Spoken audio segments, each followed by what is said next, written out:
Good morning. તો હવે આપણે કે ભાઈ 12 સાયન્સની અંદર બધા ચેપ્ટર ભાગ 2 આખો પૂરો થઈ ગયો. ભાગ 1 એની અંદર 2 ચેપ્ટર આપણે બાકી હતા. 5મું અને 8મું ચેપ્ટર એટલે કે પૃષ્ઠ રસાયણ વિજ્ઞાન અને એના પછીનું છે આપણે ડી અને એફ વિભાગના તત્વો. આ 2 ચેપ્ટર આપણે એક્સ્ટ્રા બાકી છે. એકચ્યુઅલી આ ચેપ્ટર 2 ચલાવવાના હતા પણ હવે આપણે ચલાવવાના છે તો એમાં આપણે આજે શરૂઆત કરીએ છીએ કે ભાઈ ડી વિભાગના તત્વોની શરૂઆત કરીએ છીએ કે ભાઈ ડી તત્વો. તો સૌથી પહેલા આપણે થોડુંક સમજી લઈએ કે ભાઈ આવર્ત કોષ્ટક તમે ભણી નાખ્યા, બરાબર? કે આવર્ત કોષ્ટક એની અંદર તમે 114 તત્વોનો અભ્યાસ કર્યો કે આવર્ત કોષ્ટક, બરાબર? 114 તત્વો કે જેનો તમે ડિટેલમાં આખો અભ્યાસ કરી નાખ્યો છે. હવે 114 તત્વો જે તમે ભણ્યા છો, બરાબર, એની અંદર તમે એના 4 વિભાગ ભણી ગયા, બરાબર? કે આવર્ત કોષ્ટક એના તમે શું ભણ્યા? 4 વિભાગ, બરાબર? આ 4 વિભાગમાં તો એક વિભાગ તમે ભણી ગયા આખો, એને એસ વિભાગ કહીએ છીએ. બીજો એક આખો વિભાગ આપણે પૂરો કર્યો છેલ્લે ભાગ 1માં તો પી વિભાગના તત્વો. ત્રીજો વિભાગ પડે છે ડી અને એફ વિભાગ તરીકે ઓળખવામાં આવે છે. તો આવર્ત કોષ્ટકમાં રહેલા દરેક જે તત્વો છે એમની ઇલેક્ટ્રોન રચનાને આધારે, એટલે કે એમના ઇલેક્ટ્રોન રચનામાં કે છેલ્લો ઇલેક્ટ્રોન જે તે પરમાણુ કક્ષકની અંદર જે સમાવેશ થાય તો એના આધારે આપણે એના 4 વિભાગ પાડ્યા. જો એસ પરમાણુ કક્ષકમાં દાખલ થાય તો એસ વિભાગના તત્વો કહેવાય. પી પરમાણુ કક્ષકમાં જાય તો પી વિભાગના તત્વો કહેવાય. ડી વિભાગમાં જાય કે એફ વિભાગમાં તો એ વિભાગના તત્વો તરીકે એને ઓળખવામાં આવતો હોય છે. હવે આપણે જે વાત કરવી છે કે ભાઈ આપણે અહીંયા જે અભ્યાસ કરવાનો છે તો એ આખો વિભાગ ભણવાનો છે. તો ડી અને એફ વિભાગના તત્વોનો આપણે અહીંયા સંપૂર્ણ રીતે એનો અભ્યાસ કરવાનો છે. હવે સૌથી પહેલા તો ભાઈ તમારા ગુજરાત ગવર્મેન્ટના આદેશ પ્રમાણે આપણે અમુક જે ભાગ કપાઈ ગયો છે તો ડી અને એફ વિભાગમાં જે વિભાગ કપાઈ ગયો છે, એફ વિભાગ આખો કપાઈ ગયો છે, બરાબર? એટલે એફ વિભાગ આપણે ચલાવીશું નહીં, પરંતુ ડી વિભાગ જે છે એની અંદર અમુક જે ભાગ કપાયો છે એ સિવાયનો આપણે બધો વિભાગ અહીંયા આપણે ચલાવવાનો છે. તો અહીંયા આપણે શરૂઆત કરીએ કે ભાઈ ડી વિભાગ. તો અહીંયા તમે 2 વિભાગોનો અભ્યાસ કરી ગયા. હવે આપણે અહીંયા જે આખો જે અભ્યાસ કરવાનો છે એ છે ડી વિભાગના તત્વો, કે ભાઈ ડી વિભાગના તત્વો.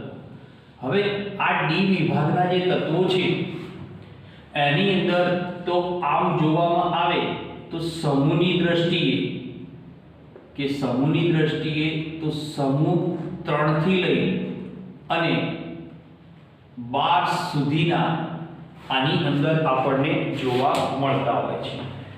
કે ભાઈ ડી વિભાગમાં જો સમૂહની દ્રષ્ટિએ જોવામાં આવે તો સમૂહની દ્રષ્ટિએ તો એની અંદર જે ડી વિભાગ છે એમાં આપણને પ્રાપ્ત થાય છે તો સમૂહ 3 થી 12 સુધીના તત્વો રહેલા જોવા મળે છે.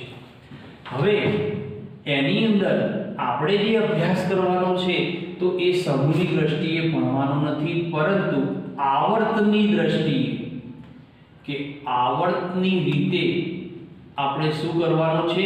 એનો અભ્યાસ કરવાનો છે. આવર્તની દ્રષ્ટિએ કે આવર્તની અંદર આ તત્વો જે ગોઠવાયેલા છે એની અંદર આપણે અભ્યાસ કરવાનો છે ડિટેલમાં. તો એને સમજવા માટે તો સૌથી પહેલા કે ભાઈ આવર્તની દ્રષ્ટિએ તો એને આપણે 4 શ્રેણીમાં વહેંચવામાં આવી છે. એને નામ આપ્યું છે પ્રથમ, સંક્રાંતિ શ્રેણી કહેવાય છે। સેકન્ડ બીજી પડે છે જેને આપણે કહીએ છીએ દ્વિતીય સંક્રાંતિ શ્રેણી કહીએ છીએ। ત્રીજો પ્રકાર પડે છે જેને નામ આપ્યું છે તૃતીય સંક્રાંતિ શ્રેણી અને ચોથો પ્રકાર પડે છે જેનું નામ છે ચતુર્થ સંક્રાંતિ શ્રેણીના તત્વો તરીકે એને ઓળખવામાં આવતો હોય છે। તો આ રીતે અહીંયા આપણે ચાર શ્રેણીની અંદર એની વહેંચણી કરવામાં આવી છે, પણ ચારે શ્રેણી કયા સ્વરૂપે છે? આવર્તની દ્રષ્ટિએ વહેંચવામાં આવી છે, બરાબર। બીજી વાત કરીએ કે હવે ડી વિભાગના જે તત્વો છે તો એ તત્વોમાં કેવી એમની સામાન્યતઃ ઇલેક્ટ્રોન સંરચના તો તમે આગળના 11 સાયન્સની અંદર તમે અભ્યાસ કરી ગયેલા છો। તો આપણે અહીંયા એની ઇલેક્ટ્રોન રચનાની વાત કરીએ તો એમની સામાન્યતઃ ઇલેક્ટ્રોન સંરચના કે સામાન્યતઃ ઇલેક્ટ્રોન સંરચના, ચલો સામાન્યતઃ ઇલેક્ટ્રોન સંરચના થાય છે n-1 d તો 0 થી 10 બરાબર, સોરી 1 થી 10 ns 1 થી 2 આ પ્રકારની એની સામાન્યતઃ ઇલેક્ટ્રોન સંરચના છે। હવે અહીંયા આપણે તો આ જે વિભાગના જે તત્વો છે કે એને નામ આપ્યું છે સંક્રાંતિ તત્વો તરીકે એનું નામકરણ કર્યું છે। કે ભઈ સંક્રાંતિ તત્વો કેમ કહેવાય છે તો એને આપણે થોડુંક વ્યાખ્યાયિત કરીએ તો વ્યાખ્યાયિત એને એવી રીતે થાય છે કે ભઈ જે તત્વોની ભૂમિ અવસ્થામાં અથવા બરાબર ભૂમિ અવસ્થામાં અથવા કોઈ એક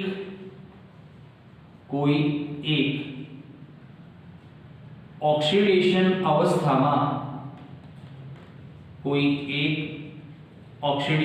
અવસ્થામાં ડી પરમાણુ કક્ષકમાં સંપૂર્ણ કે અપૂર્ણ અયુગ્મિત ઇલેક્ટ્રોન હોય તો તેને સંક્રાંતિ તત્વો કહે છે, બરાબર। આ એની વ્યાખ્યા છે કે જે તત્વોની ભૂમિ અવસ્થામાં અથવા કોઈ એક ઓક્સિડેશન અવસ્થામાં એમની ડી પરમાણુ કક્ષકમાં ઓછામાં ઓછો એટલે કે ડી પરમાણુ કક્ષકમાં સંપૂર્ણ કે અપૂર્ણ એટલે કે બીજા અર્થમાં વધુમાં વધુ અથવા ઓછામાં ઓછો અયુગ્મિત ઇલેક્ટ્રોન જોવા મળતો હોય તો આપણે એ વિભાગને એટલે કે એ શ્રેણીને સંક્રાંતિ શ્રેણીના તત્વો તરીકે ઓળખવામાં આવતા હોય છે। તો અહીંયા આપણે આ જે શ્રેણીના જે તત્વો છે એને સંક્રાંતિ તત્વો તરીકે ઓળખવામાં આવે છે। એટલે કે એમાં એક સંક્રાંતિનો ગુણધર્મ ઉત્પન્ન થાય છે કે ભાઈ જે સંક્રાંતિનો ગુણધર્મ છે એ આપણે આગળ ભણીશું કે ભાઈ સંક્રાંતિ ગુણધર્મ, ચલો સંક્રાંતિ જે ગુણધર્મ છે એને કહેવાય છે ડી સંક્રાંતિ ગુણ તરીકે ઓળખવામાં આવે છે। એ કઈ રીતે થાય છે એ આગળ આપણે એના ભૌતિક જે ગુણધર્મો એમાં જે આપણે આવશે લાક્ષણિક ગુણધર્મોમાં રંગનો ગુણધર્મ એમાં આપણે થોડો અભ્યાસ કરીશું।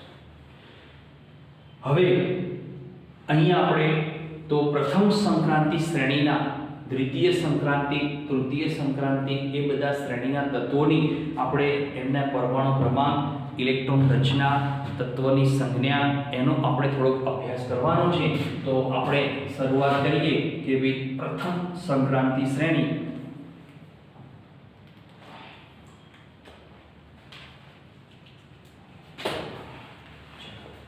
તો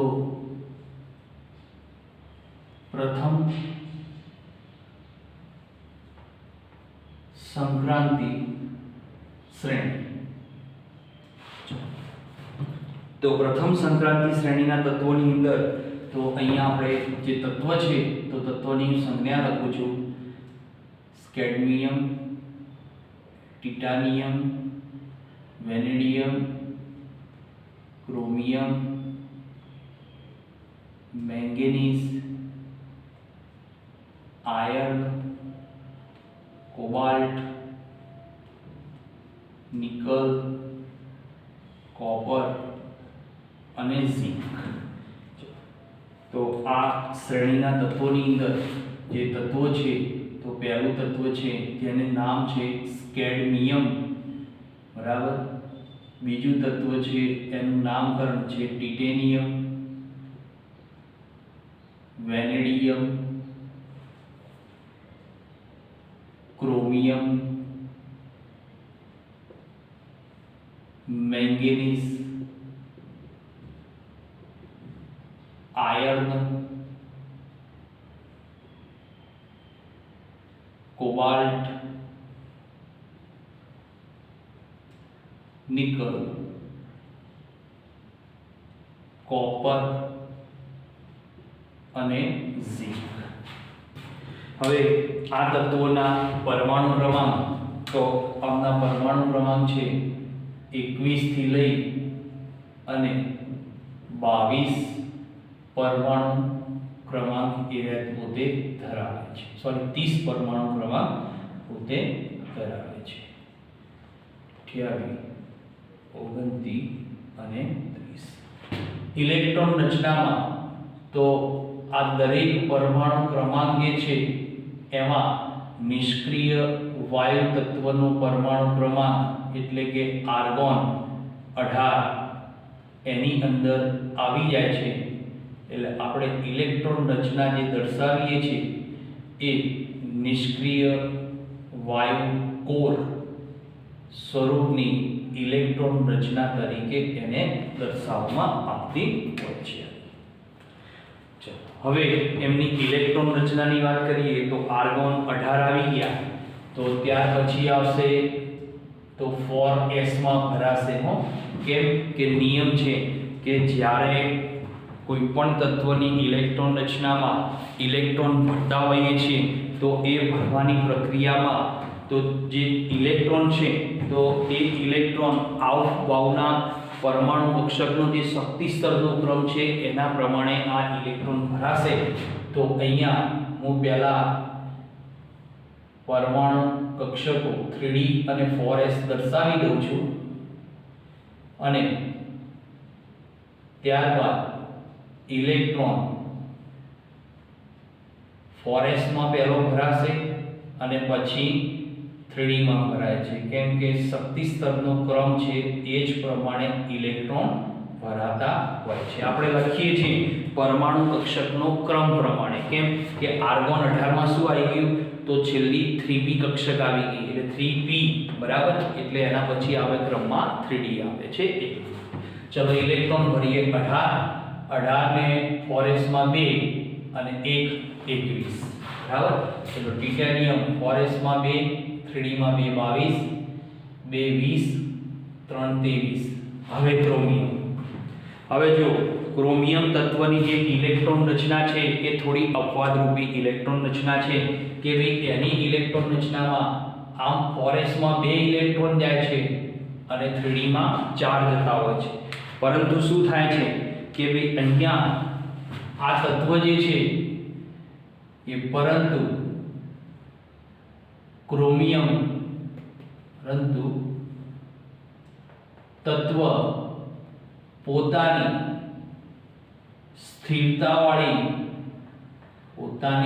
સ્થિરતાવાળી ઇલેક્ટ્રોન રચના પ્રાપ્ત કરવા માટે તેની 4s માંથી એક ઇલેક્ટ્રોન 3d માં લાવીને સંપૂર્ણ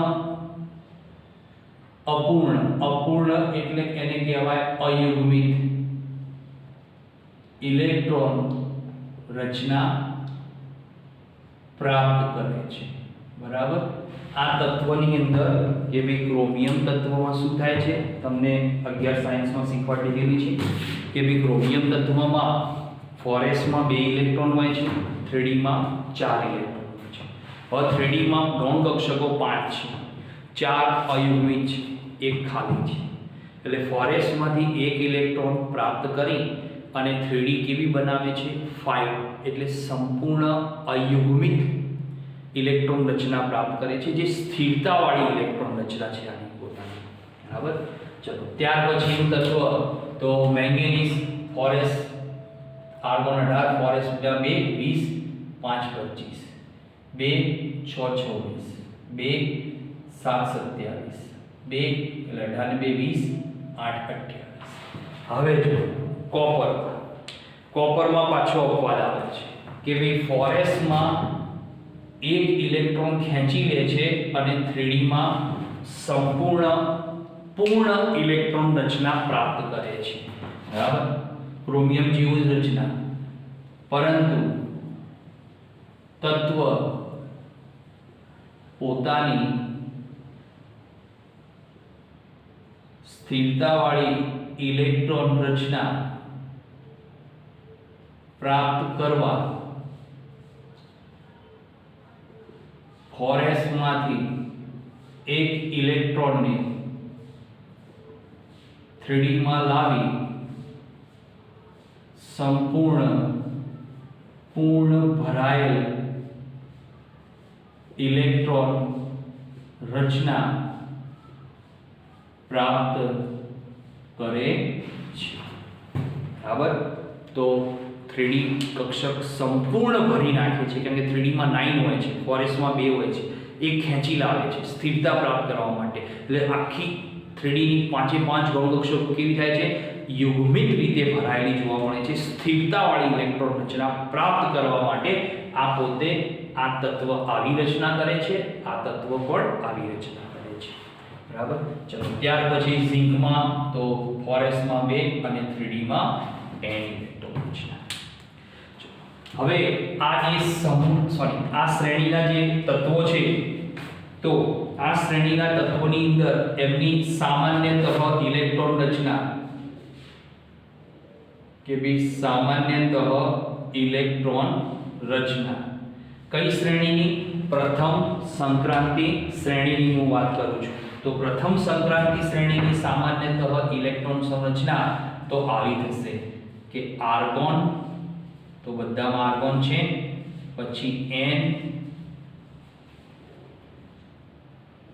-1 D 1 થી 10 અને NS તો 1 થી 2 આ સુધીના ઇલેક્ટ્રોન આવી જે રચના એ પ્રથમ સંક્રાંતિ શ્રેણીની સામાન્યતઃ ઇલેક્ટ્રોન સંરચના છે. ચલો ત્યાર પછી આપણે પ્રથમ સંક્રાંતિ શ્રેણીની અંદર તો આપણે થોડી ચર્ચા કરીએ તો એક ગુણધર્મ છે કે ભાઈ ગુણધર્મની અંદર તો ઓક્સિડેશન અવસ્થાનો ગુણધર્મ જોઈએ આપણે કે ભાઈ પ્રથમ સંક્રાંતિ શ્રેણીના જે તત્વો છે તો હું અહીંયા દર્શાવું છું કે ભાઈ પ્રથમ સંક્રાંતિ શ્રેણીના તત્વોમાં કેડમિયમથી ઝિંક તરફ જતા +2 સ્થાયી ઓક્સિડેશન અવસ્થા પ્રાપ્ત કરે છે, જ્યારે +3 ઓક્સિડેશન અવસ્થા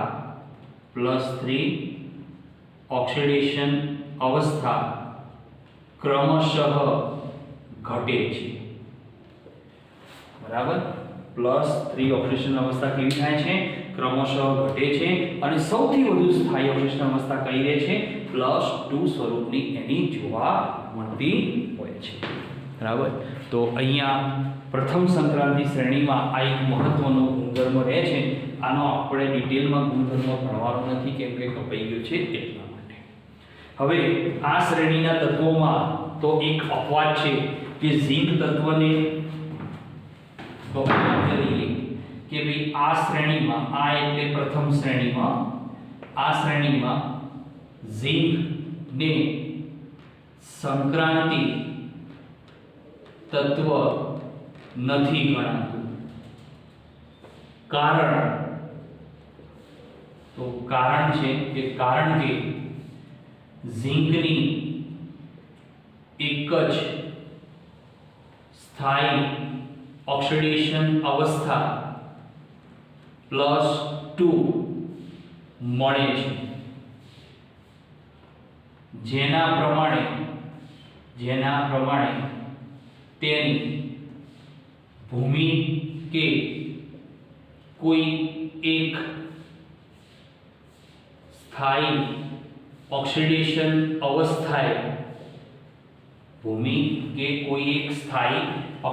અવસ્થાએ તેની 3D કક્ષક સંપૂર્ણ ભરાયેલ હોવાથી તેને ગણાતું નથી. બરાબર કે ભાઈ આ શ્રેણીમાં તો જે ઝિંક તત્વ છે એને સંક્રાંતિ તત્વ નથી ગણાતું. તો એનું કારણ છે કે ઝિંકની એક સ્થાયી ઓક્સિડેશન જે અવસ્થા મળે છે +2, એના પ્રમાણે તો એની ભૂમિ અવસ્થા અથવા કોઈ એક સ્થાયી ઓક્સિડેશન અવસ્થાએ એની ડી કક્ષક એટલે કે 3D કક્ષક સંપૂર્ણ ભરાયેલી રહે છે. કેમ કે ઝિંકની એક જ ઓક્સિડેશન અવસ્થા મળે +2 પ્રમાણે 4s 0 થઈ જાય, પણ 3D કેવી રહે? સંપૂર્ણ ભરાયેલી. નિયમ શું છે? અપૂર્ણ અથવા સંપૂર્ણ અયુગ્મિત ઇલેક્ટ્રોન હોવા જોઈએ. સંપૂર્ણ રીતે અથવા અપૂર્ણ રીતે શું હોવા જોઈએ? અયુગ્મિત ઇલેક્ટ્રોન હોય કઈ કક્ષકમાં? ડી પરમાણુ કક્ષકમાં, તો જ એની સંક્રાંતિ તત્વ ગણાય. તો ઝિંકને ગણવામાં આવતું નથી. ચલો ત્યાર પછી નેક્સ્ટ તો આપણે દ્વિતીય સંક્રાંતિ શ્રેણીના તત્વોની વાત કરીએ કે ભાઈ દ્વિતીય સંક્રાંતિ શ્રેણી. હવે દ્વિતીય સંક્રાંતિ શ્રેણીમાં જે તત્વો છે એ ઇટ્રિયમથી શરૂઆત થાય છે, પણ થોડાક યાદ રાખવા પડશે કેમ કે ગમે તે તત્વની ઇલેક્ટ્રોન રચના તમને પૂછી શકે છે. તો પહેલું તત્વ છે એનું નામ છે ઇટ્રિયમ.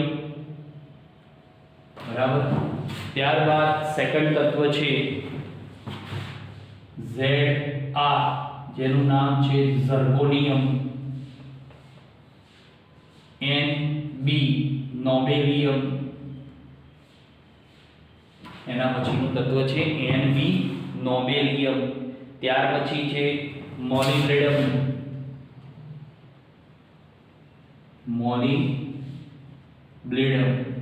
ત્યાર પછી છે Tc ટેકનેટિયમ. બરાબર, એનું નામ છે ટેકનેટિયમ. Ru રૂથેનિયમ. Rh રોડમિયમ. ત્યાર પછી છે તત્વ પેલેડિયમ.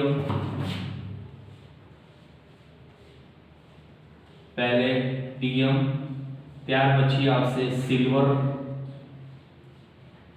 અને પછી આવશે Cd, એનું નામ છે કેડમિયમ. બરાબર.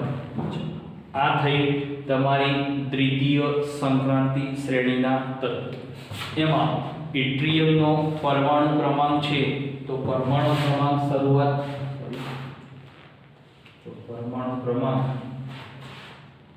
39 થી 40, 41, 42, 43, 44, 45, 46, 47 અને 48. 3, 6, 2, 8, 2, 10 તત્વો છે. હવે આ શ્રેણીના જે તત્વોની ઇલેક્ટ્રોન રચનાની વાત કરીએ તો એમાં નિષ્ક્રિય વાયુ તત્વ ક્રિપ્ટોન 36 એનો પરમાણુ ક્રમાંક અંદર જ આવી જાય છે, તો આપણે નિષ્ક્રિય વાયુ કોર રૂપે એની ઇલેક્ટ્રોન રચનાને દર્શાવીએ.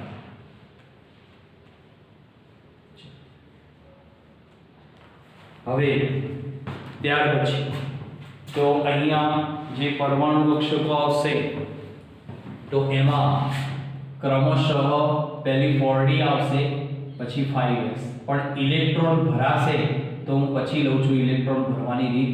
પહેલા 5s માં ભરાશે, કેમ કે નિયમ છે આઉફબાઉનો શક્તિ સ્તરનો ક્રમ, એમાં 5s એ 4d ની પહેલા આવે છે, બરાબર. એટલે 5s માં પહેલા ઇલેક્ટ્રોન ભરાઈ જશે સૌથી પહેલા. ચલો હવે ઇલેક્ટ્રોન ભરવાની જે રચનાની વાત કરીએ તો ઇલેક્ટ્રોન ભરવાની જે રચના છે એની અંદર તો આપણે ઇલેક્ટ્રોન રચના, ચલો ઇટ્રિયમ 39, ક્રિપ્ટોન 36, 36 ને 2 38 ને 1 39, 2 38 2 40, 38 3 41, 38 4. હવે જો મોલિબ્ડેનમ, તો મોલિબ્ડેનમ જે તત્વ છે એ ક્રોમિયમ જેવું જ તત્વ છે, બરાબર. એ શું કરશે? s પરમાણુ કક્ષકમાંથી એક ઇલેક્ટ્રોન 4d માં લાવે છે અને સ્થિરતાવાળી ઇલેક્ટ્રોન રચના પ્રાપ્ત કરવાનો પ્રયત્ન કરે છે. આના જેવો જ ગુણધર્મ છે. કોના જેવો? આના જેવો.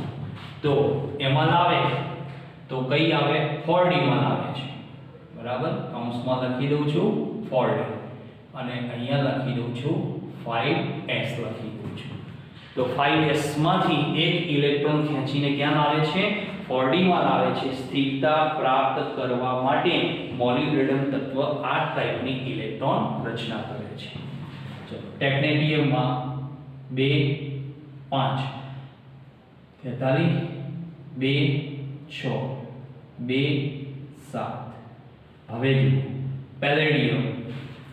હવે પેલેડિયમ તત્વમાં, તો પેલેડિયમ તત્વમાં અપવાદ મળેલો છે અને એ જે અપવાદ મળ્યો છે, જો અહીંયા 6 થશે, મારી ભૂલ થઈ, અહીંયા 6 થાય, અહીંયા 7 થાય, અહીંયા 8 થાય, એટલે 36 ને 2 38, 38 ને 6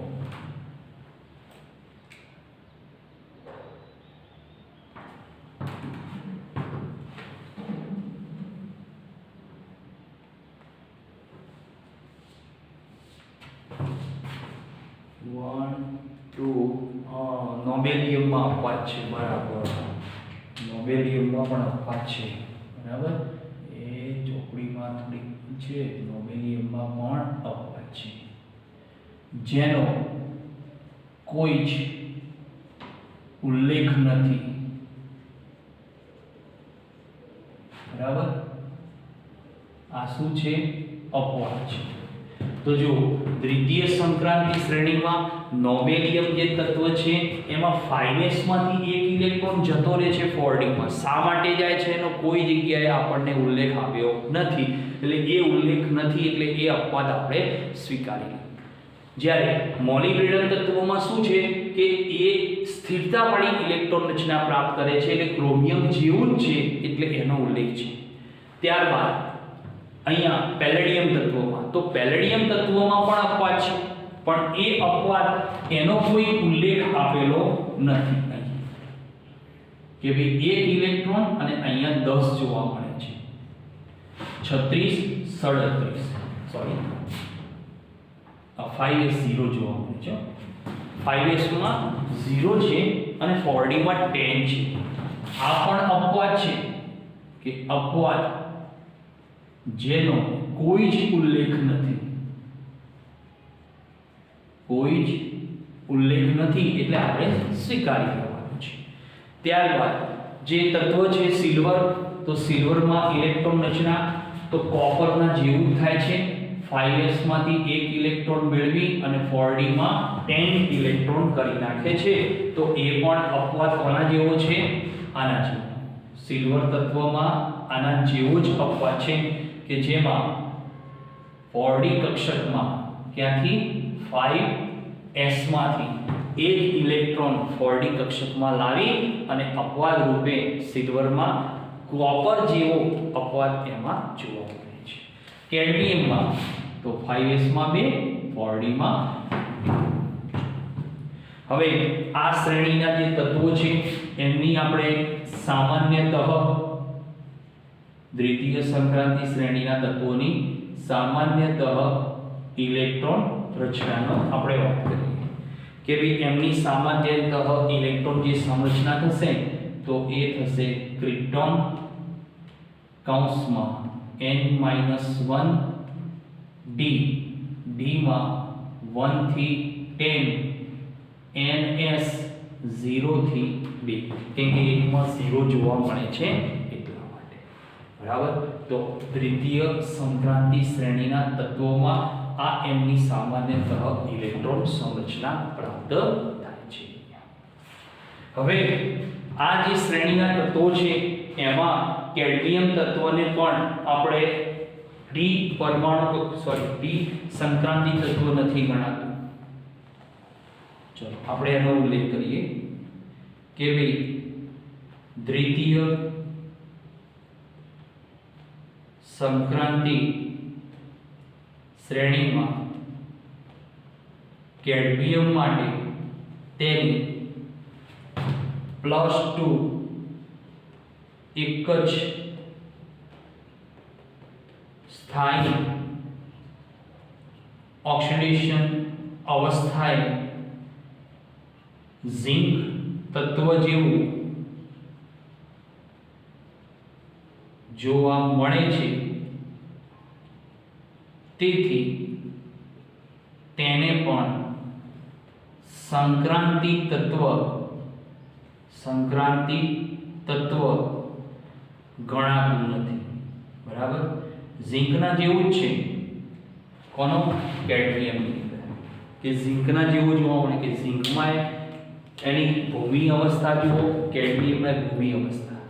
આની +2 એક જ ઓક્સિડેશન અવસ્થા છે, કેડમિયમમાં પણ +2 જ ઓક્સિડેશન અવસ્થા છે. તો એ દ્રષ્ટિએ જોવામાં આવે તો ડી કક્ષક સંપૂર્ણ ભરાયેલી છે એટલે એને સંક્રાંતિ તત્વ ગણવામાં આવતું નથી હોતું. બરાબર. ચલો ત્યાર પછી આપણે નેક્સ્ટ તો ત્રીજી સંક્રાંતિ શ્રેણી લઈ લઈએ કે એની ઇલેક્ટ્રોન સંરચનાને બધો અભ્યાસ કરી નાખીએ આપણે.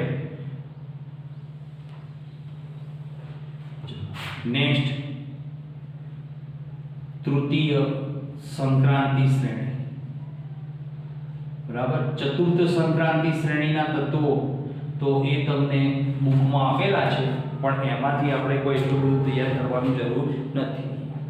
હવે તૃતીય સંક્રાંતિ શ્રેણીના તત્વોમાં તો તત્વની શરૂઆત થાય છે La,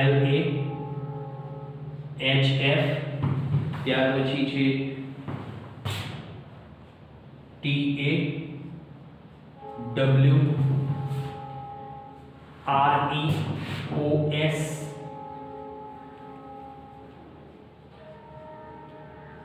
OS, ત્યાર પછી છે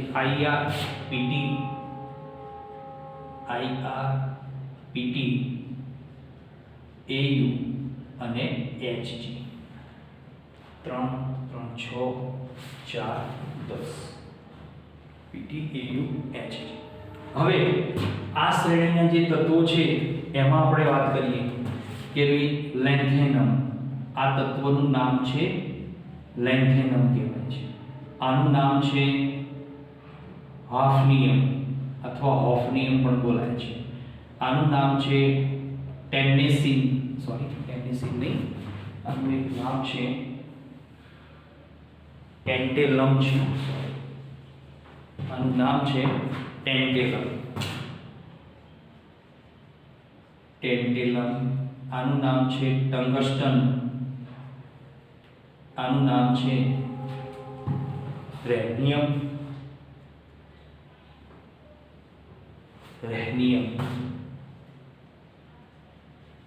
રેહનિયમ, આનું નામ છે ઓસ્મિયમ,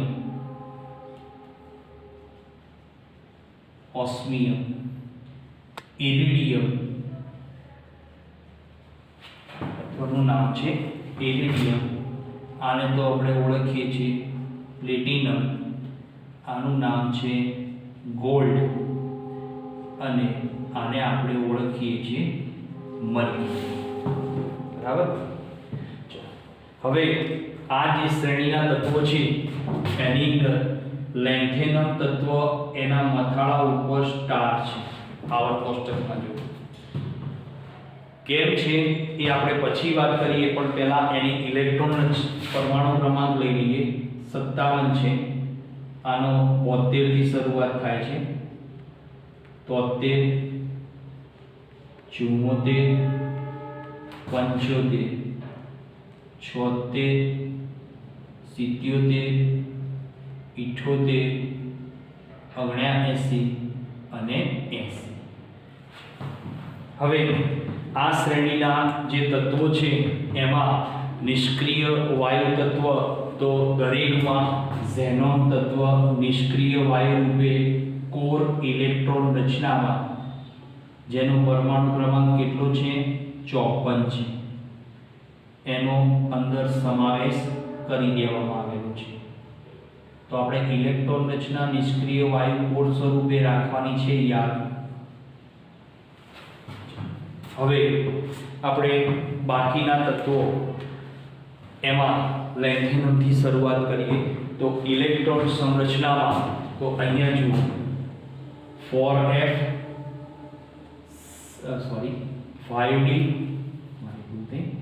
4f 5d 6s 4f 5d 6s.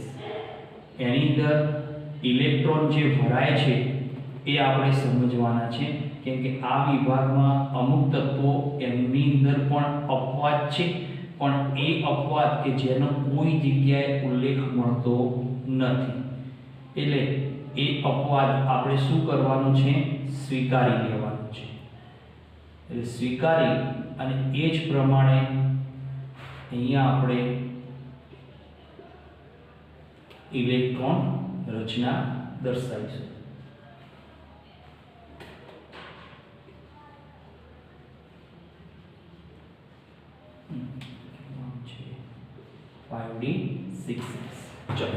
હવે જો પહેલું તત્વ લેન્થેનમ તત્વમાં તો 6s માં 2 ઇલેક્ટ્રોન જશે, 54, 55, 56 અને 157.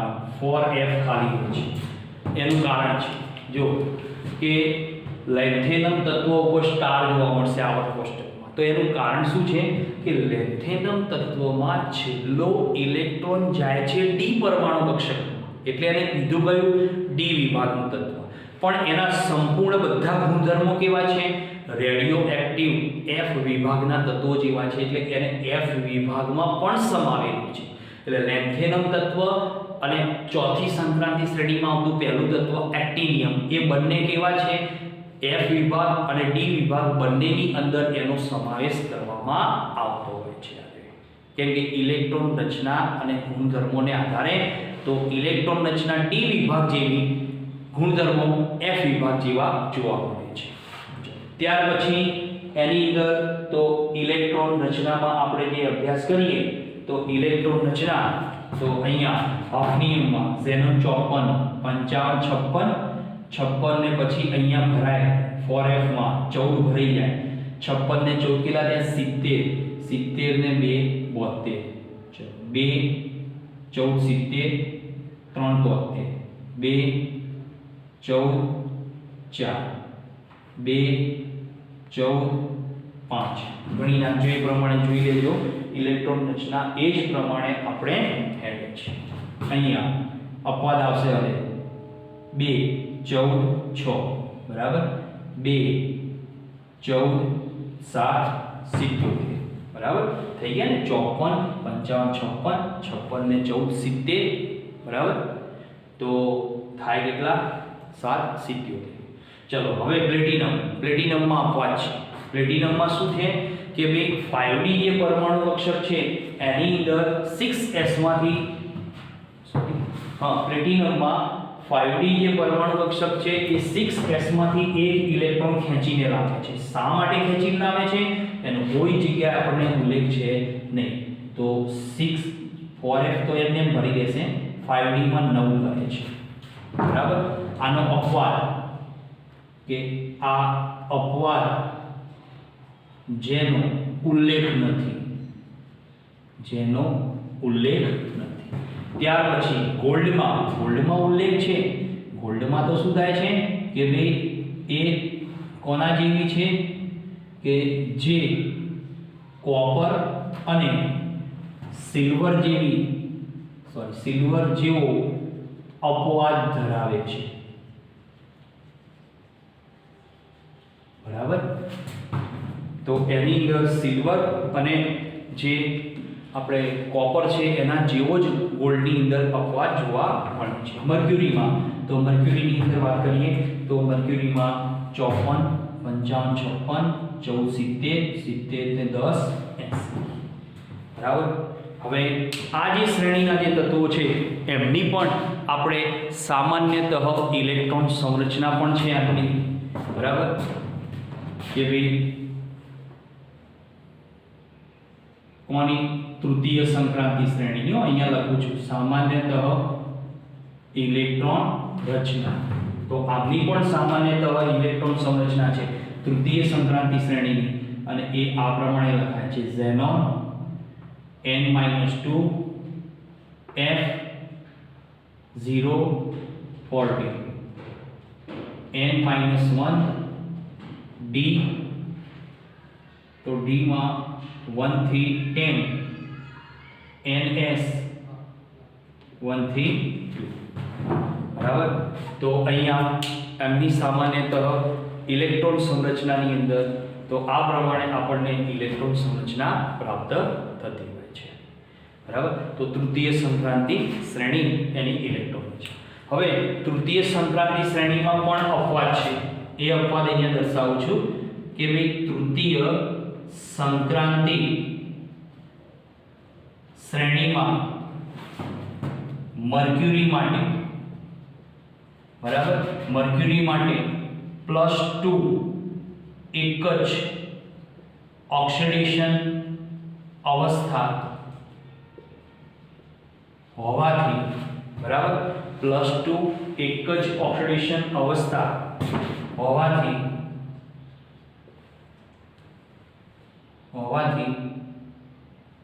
તે ઝિંક અને કેડમિયમ જેવો અપવાદ ધરાવે છે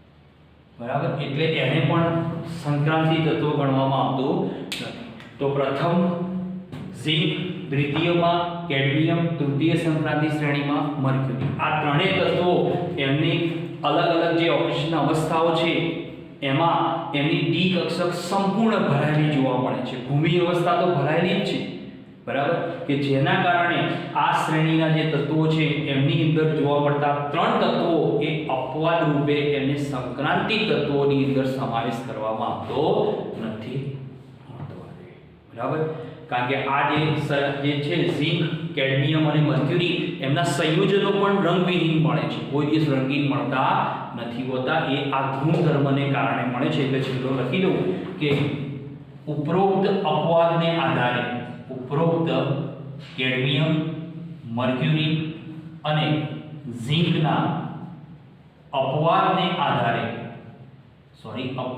કારણે તેના સંયોજનો જે મળે છે સંયોજનો કેવા હોય છે રંગવિહીન હોય છે કે આમના સંયોજનો કેવા પ્રાપ્ત થાય છે બધા રંગવિહીન મળે છે એટલે સંક્રાંતિ તત્વની અંદર એનો સમાવેશ કરવામાં આવતો નથી બરાબર તો આપણે આજે આટલે સુધી ટોપિક રાખીએ હવે સંક્રાંતિ તત્વોમાં આપણે નેક્સ્ટ પીરિયડમાં લઈશું કે એમના સામાન્ય ભૌતિક ગુણધર્મો અને જે પરમાણુ ત્રિજ્યા, આયનીય ત્રિજ્યા, આયનીકરણ એન્થાલ્પી આ વિષયનો થોડોક અભ્યાસ કરીશું.